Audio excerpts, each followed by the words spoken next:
All right, the Reds, it is the post-match pint. The post-match pint after Brighton won, Liverpool won, a point for Liverpool, but it feels like a defeat because of the manner of Brighton's goal there at the end. A turgid match, 12:30 Saturday. This is why Jürgen complains against them. You get shit football matches. You've got me, Gareth Roberts, you've got him, Andy Heaton, and you've got him, Ian Ryan. None of us are happy. And Ian, it's just it's football, but not as we know it, not as we grew up with it. And this VAR thing now, it's just sucking the life out of the game for me. It's like, you know, first off, the Mo goal is chalked off for a marginal offside, and you're there watching it, and they're drawing all these lines, and it's like, was this ever what it was meant to be for? I thought it's meant to be for clear and obvious errors, like a major fuck up, like something you've got seriously wrong, not something where you're relying on technology that's shit, by the way. The frame rate's not good enough. The players are running full pelt, and you're just stopping at an arbitrary point and saying, well, yeah, looks offside, this boot looks like slightly ahead of that one, sound offside. Like, there should just be a big margin of error, I think, and it's just left to the linesman on the pitch like it always was, and I think in that circumstance it's given. And it shouldn't be that we're going to the fucking VAR for absolutely everything. It's just shit to watch. Robbo, nail on the head. I mean, it was always going to take a lot for me to fall out of love of football, but I don't think I'm far from that now at the minute, because every week, and I mean every week, you can have great games, you can have decent games, but you're very rarely talking about the football. You're very rarely talking about how good the games are, what a goal that was, what a piece of skill that was. It's fucking VAR every single week. That is the talking point. That can't have been what people were expecting when they brought it in, because it was supposed to sort out mad decisions. You said it, you nail on the head there, you know, the clear and obvious stuff, the howlers, the big ones where you think, fucking hell, that's unbelievable, that's got to be changed.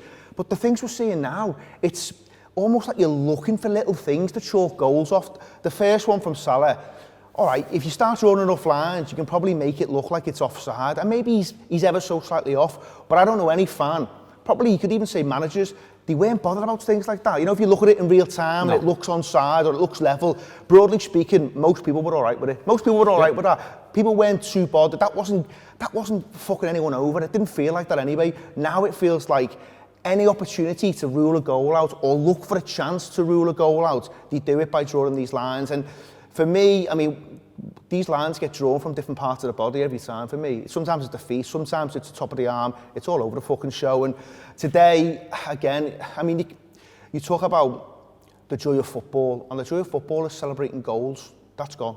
That's completely gone. Yeah. And people can say, well, you can still celebrate it, and it gets taken away, and it's not, because you've always looked at linesmen, whether you're in the ground, you're watching the telly, it's instantaneous. you just know, you know whether it's onside, you get a feel for it, you get a flavour for it. That's and gone you can now. see it. You can see because you've got you're a just flag. you're waiting for the check.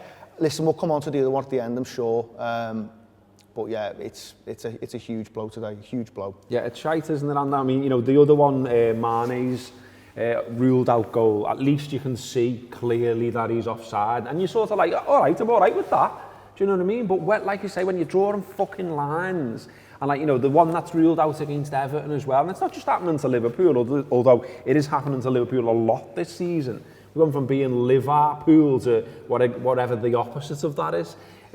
But again, it's these little marginal ones, like the Dutch league has already fucked it off and introduced their own margin of error, and they've just gone rogue, like they've gone away from what FIFA do.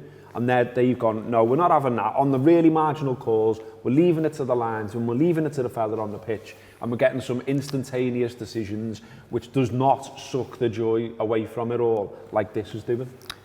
No, you're exactly right. And listen, I don't want to come across crying off about VAR, but I just think the missing obvious trick, if they are going to stick with this, is the publish the reasons why. We're now 6 weeks post-derby, and Liverpool is still waiting for written confirmation as to why Sadio Mane's offside was given. Yeah, I mean, no matter how many times you see that, you're still But listen, so what I'm saying is, if you've got enough faith in the tech, justify the reasons. Because to me, VAR was brought in to take away a subjective opinions on something, whereas at the minute offsides are being given for subjective opinions because, and sorry for putting the nerd hat on, as you mentioned before, the frame rate isn't right. Yep. The graphic you see looks like it's been taken off your Mars Jag AOL dial-up stream. I mean, literally, I tweeted in jest, wear green boots, but I tell you what, that'd fuck them.